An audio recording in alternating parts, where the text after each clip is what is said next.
पश्चिम बंगाल में बाबरी मस्जिद की नींव अब खड़ी हो चुकी है। पहला नमाज भी वहां अदा हो चुका है और इसी के साथ राजनीति का पहला चरण भी कंप्लीट होता हुआ दिखाई दे रहा है।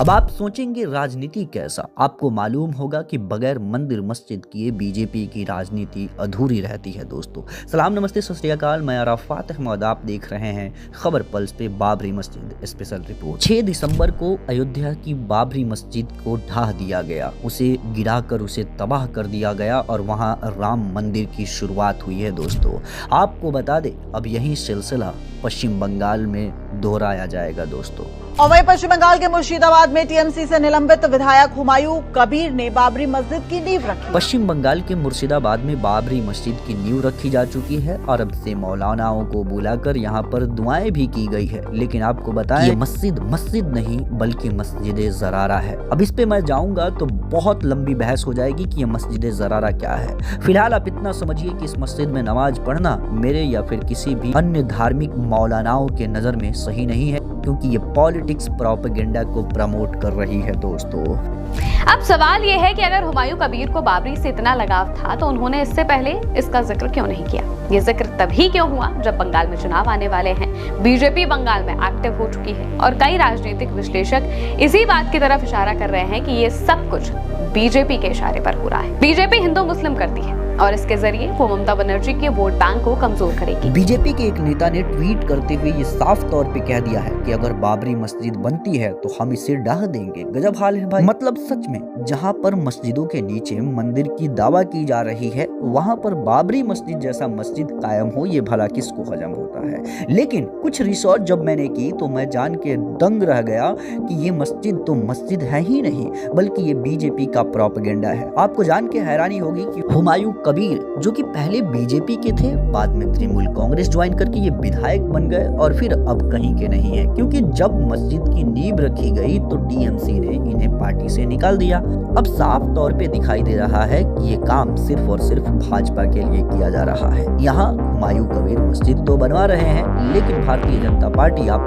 लिख करके ले लीजिए कि पूरे चुनाव में सिर्फ और सिर्फ बाबरी मस्जिद का नाम लेगी।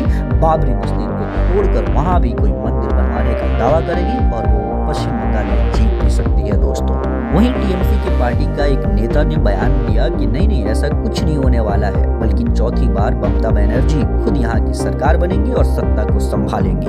ममता बनर्जी की तरफ से अभी फिलहाल कोई बयान नहीं आया, लेकिन उनकी पार्टी की तरफ से बयान जरूर आया है। सायुनी घोष ने कहा कि मस्जिद बनाने के लिए भाजपा फंड कर रही है और भाजपा बंगाल में कानून व्यवस्था बिगाड़ने के लिए बढ़ावा दे रही है। Funded by the BJP and he's been encouraged by the BJP to create a law and order disruption in India. मस्जिद के बयान को लेकर के जब हाईकोर्ट में लोगों ने याचिका डाला कि इस पर रोक लगनी चाहिए, तो हाईकोर्ट ने साफ तौर पर इनकार कर दिया कि ना, इस पे रोक नहीं लगेगी, बल्कि राज्य सरकार के निगरानी में मस्जिद की नींव रखी जाएगी और राज्य सरकार की सुरक्षा मस्जिद के साथ होगी। दोस्तों मुर्शिदाबाद जिले के बेलगांगा में ठीक से बाबरी मस्जिद बने, उसमें कोई रोड़ा ना अटका पाए, इसके लिए सेंट्रल फोर्सेस की 19 कंपनियों को लगाया गया है। पैरामिलिट्री फोर्सेस जैसे बीएसएफ, सीआरपीएफ और पुलिस मिलाकर के 3000 जवानों की सुरक्षा में मस्जिद बनेगी। सेंट्रल एजेंसियां मस्जिद के लिए इतनी प्रयासरत